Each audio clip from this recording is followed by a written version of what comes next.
Welcome to Crisis in Perception, where we examine the systems shaping our world one book at a time. Though I think we need to put a massive asterisk on that opening line today. Yeah, just a small one. Because, strictly speaking, we aren't doing a book. We are pivoting. And I have to say, when I saw the reading list for this week, I thought you made a mistake. We're usually drowning in, these dense academic texts, Zuboff, Chomsky, Postman. But today, we are looking at a film, specifically John Carpenter's 1988 sci-fi cult classic, They Live. It does seem like a left turn, doesn't it? But right out of the gate, I want to be extremely clear about what this is and what it isn't. Okay. This is not a film review. So no star ratings, no thumbs up. None of that. Yeah. We aren't going to talk about Roddy Piper's acting range. We aren't discussing the cinematography. And we are absolutely not going to share fun trivia about how they made the alien mask. Oh, okay. No popcorn talk. Exactly. We are applying a very specific lens we call films as systems. We are treating They Live as a sociological case study. So think of this movie not as a story, but as a compressed functional diagram of how perception, power, and the economy all intersect. It's a simulation. Right, it's a model. But we aren't abandoning our roots completely, are we? I see the stack of books on the desk. We still got the heavy hitters, Shoshana Zuboff, Noam Chomsky, Stuart Hall, Neil Postman. We do. But instead of analyzing their books chapter by chapter, we're using them as diagnostic tools. Like labels. Exactly. We're going to use Stuart Hall's theories to take apart the media in the film. We're going to use Zuboff to explain the alien's economic model. We're using theory to label the mechanics that are already visible on screen. Because They Live does something that a textbook can't really do. It visualizes the invisible. It takes these abstract concepts like ideology or hegemony, things that are, notoriously hard to pin down. Super slippery. And it turns them into physical monsters that you can punch in the face. Which is, I have to admit, very satisfying. Extremely. But it's also clarifying. It takes the systems we're always talking about and gives them a physical shape. Okay, so for the uninitiated, and I assume there are a few listeners who maybe haven't seen a B movie from 1988, give us the very quick premise. The elevator pitch is simple.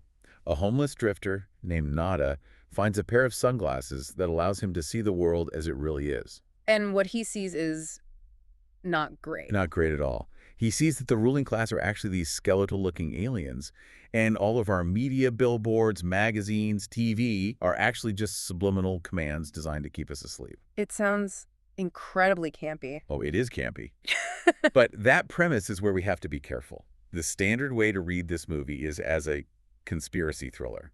There are bad guys in a back room somewhere pulling all the strings. Yeah, the Illuminati with lizard faces. Exactly. But if we look closer using our system's lens, it's actually much more sophisticated. It asks a really terrifying question. How is reality manufactured so that domination feels like freedom? And that connects right back to the crisis in perception concept we've been building toward all season. The idea that simply knowing the truth isn't actually enough to change the system. That is the absolute core theme. Yeah. The film posits that vision isn't neutral. Your eyes are an interface, right? And that interface is governed by a set of rules you don't even know are there. So today we're dissecting the rules of that interface. Exactly. We are looking at perception as infrastructure. Let's start at the very beginning then. The film opens and we meet our protagonist, Nada. But we don't meet him as an action hero. We meet him as a drifter. He's just walking into Los Angeles with a backpack, looking for work. This is our first systemic anchor, the arrival and precarity.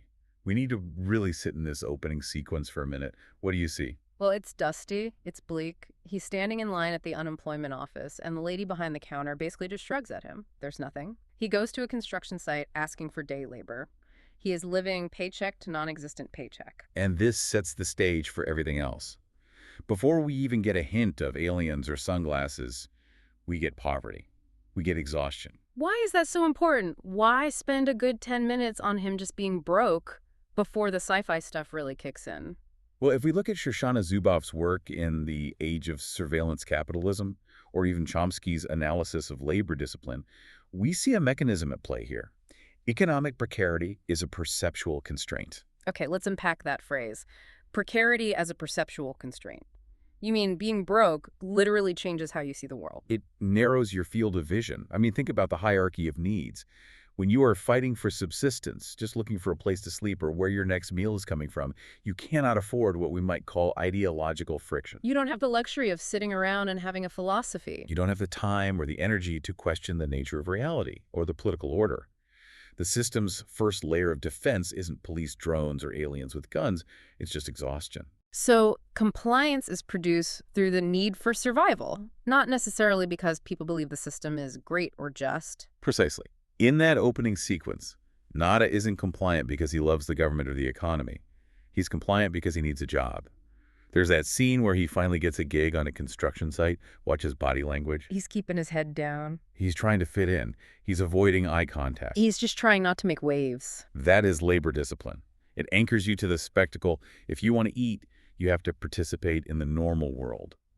This is so crucial because it explains why the system holds together even before you introduce mind control signals. The economic precariousness ensures that the population is, frankly, too tired to revolt.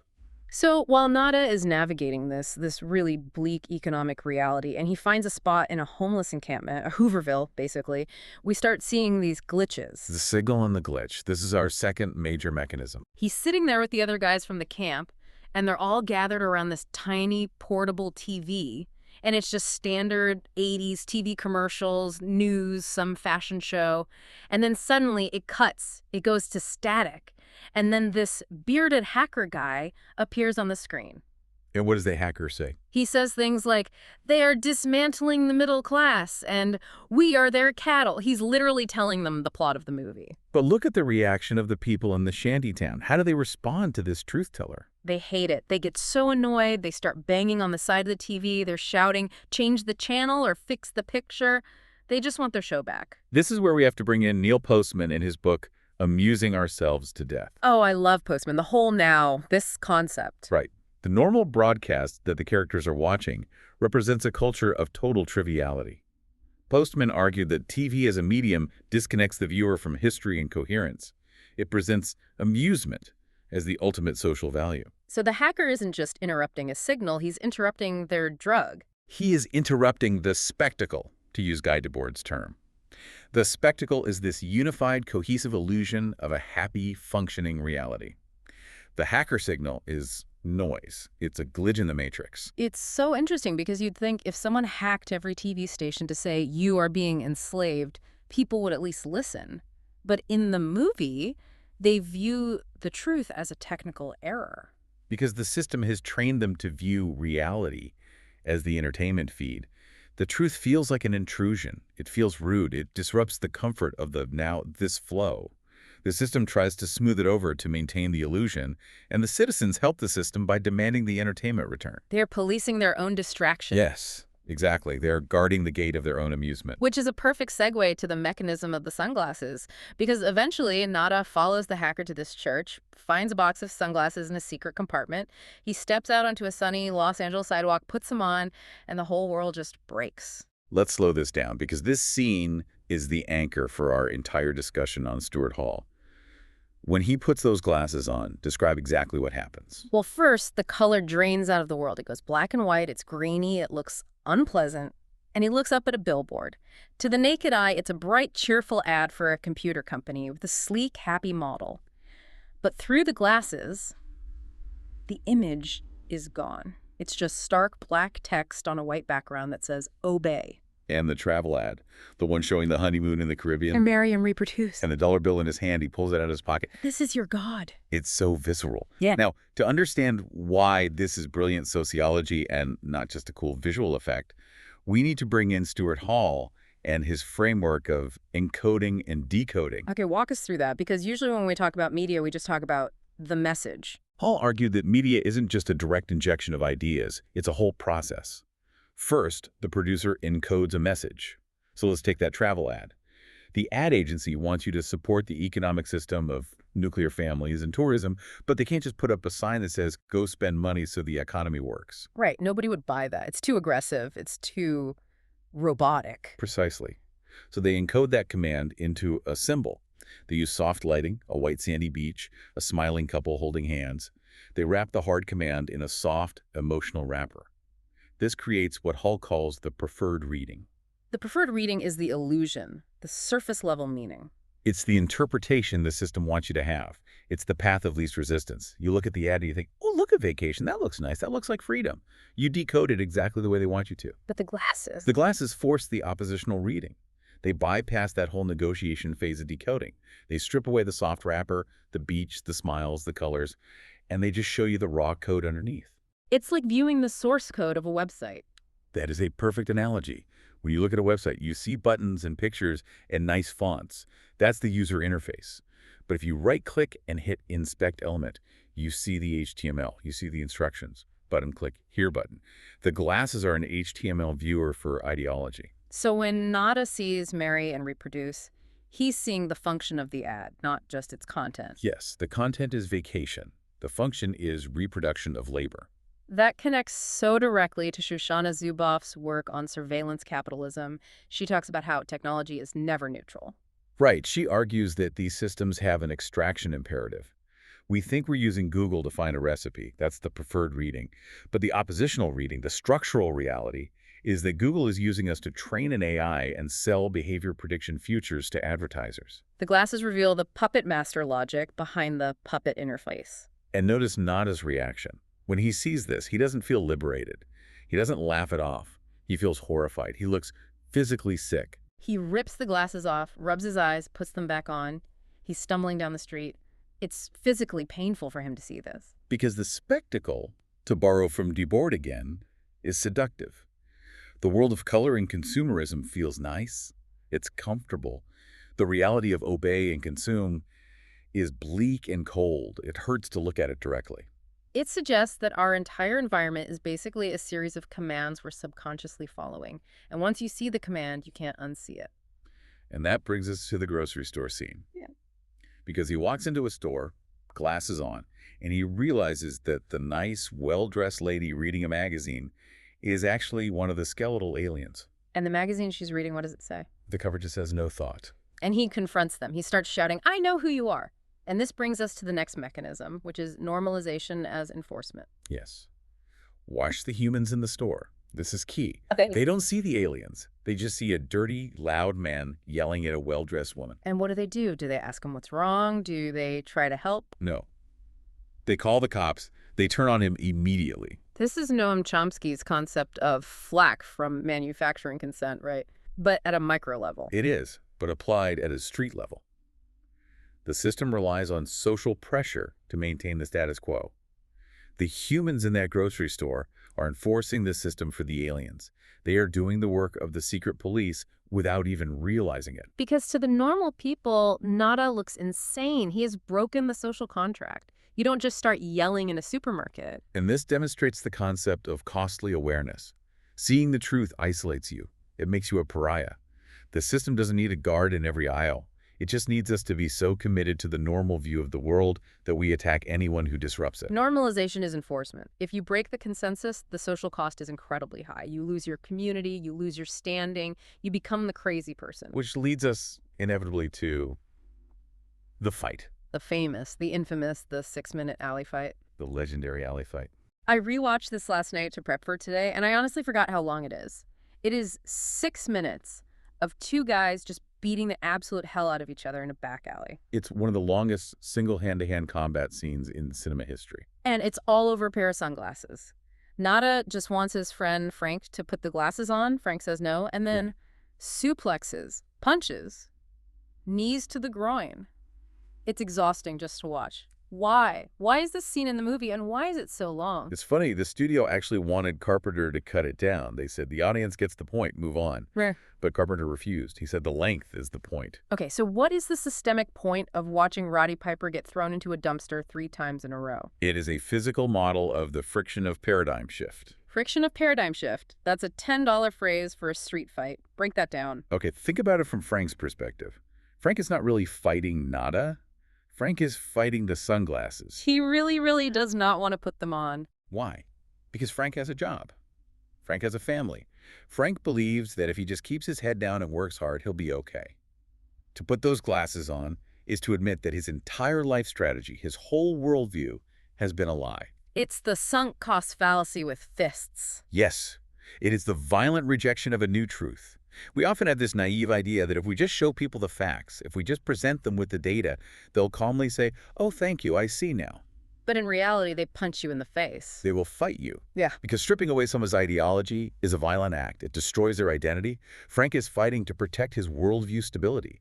He's fighting for the world to continue to make sense in the way he understands it. This explains why political arguments at Thanksgiving dinner never, ever work. You're trying to hand someone the sunglasses, and they are mentally throwing you into a dumpster. Exactly. This scene is a perfect metaphor for cognitive dissonance. It has to be long, and it has to be painful, because deprogramming is long and painful. So we've looked at the specific scenes as mechanisms. Let's zoom out and map this entire system. If they live as a diagram, what are the components? Okay, if we look at the film through the lens of our sources, we can identify specific actors and incentives. First, the actors. We have the media, TV, billboards, magazines. That's the delivery system, the pipeline for the signal. Right. It delivers common sense in Stuart Hall's terms and amusement in Postman's terms. Then we have the labor force, the humans. They are kept in check by precarity, as we discussed, and by the narrative of the media. And then there's the enforcement. The police and the little flying drones.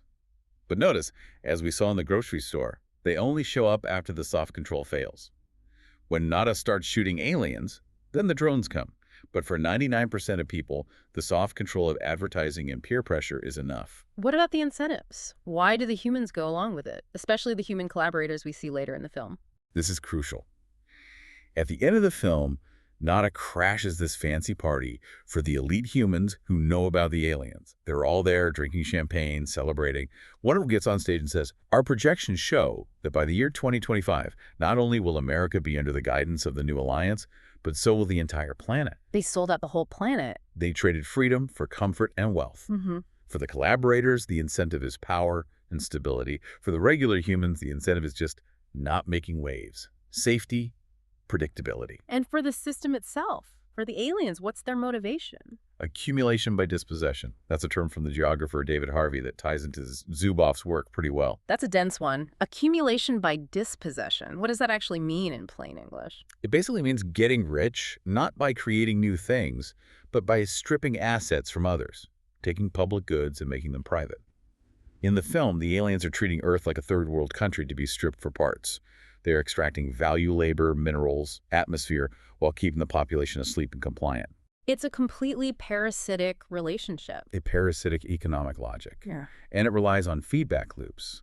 The repetition of the signals obey, consume, leads to the normalization of that behavior, which in turn leads to social enforcement against anyone who deviates. It's a self-sustaining loop. So let's pivot to the so what of all this, because to be clear, we are not saying aliens are real. No. Please do not quote us as saying aliens are real. That is not the takeaway here. But the structure of control in the film feels, well, eerily familiar. What are the present-day implications? Well, let's look at Zubov's concept of the big other.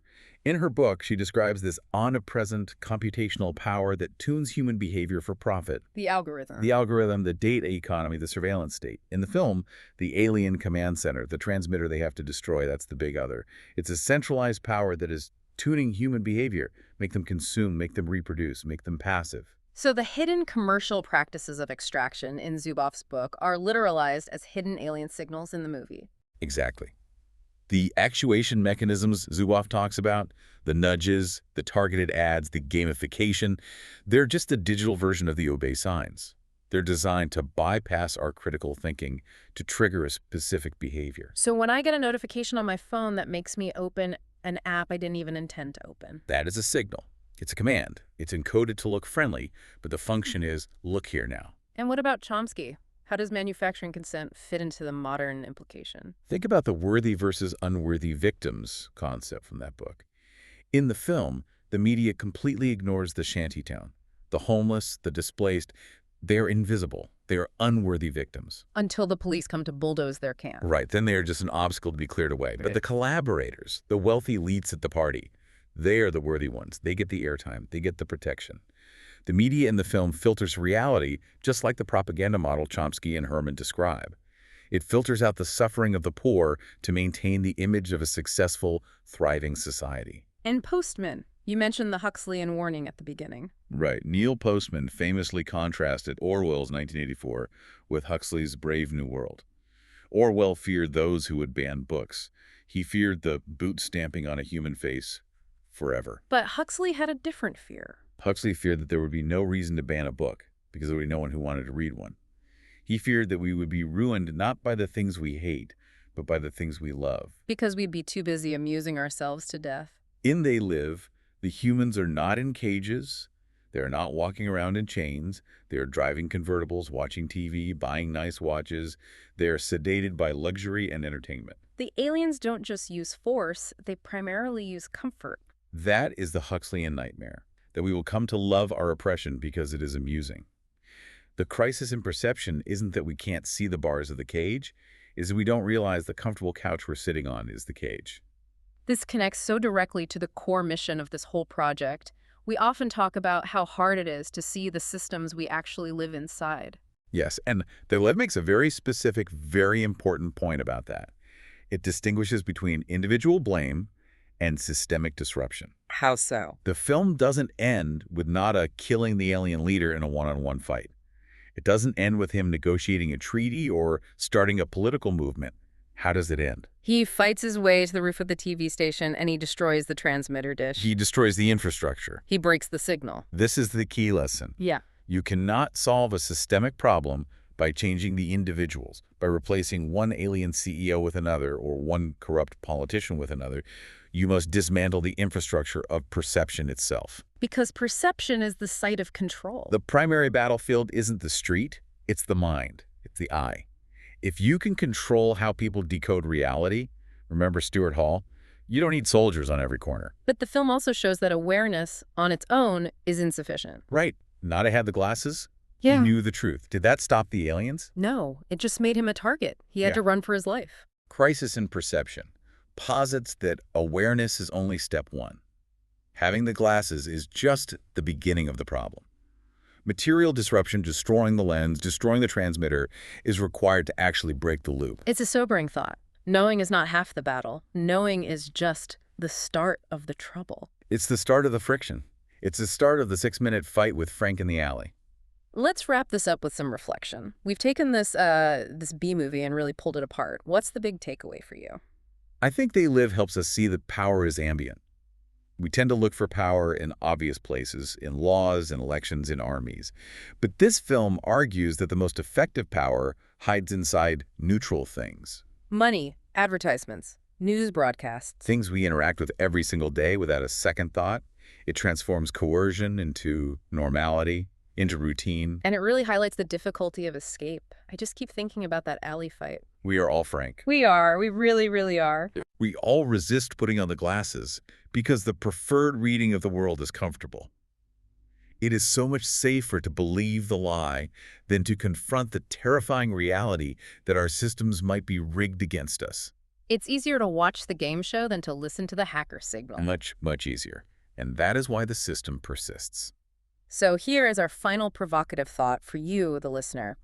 If you had the sunglasses today, If you could put them on right now, this second, and you looked at your smartphone, or you looked at your job contract, or your bank account, or the newsfeed you scroll through every single morning, what would the command be? what is the raw instruction hidden underneath the pretty interface? And would you have the courage to keep looking? Or would you take them off to stay normal? Would you fight to keep them on, or would you fight to get them off? That is the question. This project is free and publicly accessible. If you'd like to support the time, tools, and research behind Crisis in Perception, you can become a supporter on Patreon. For a shorter visual overview of this topic, see the mini explainer linked in the description. If you enjoy this kind of systems-level analysis, please like, subscribe, and comment with books or topics you'd like us to explore next.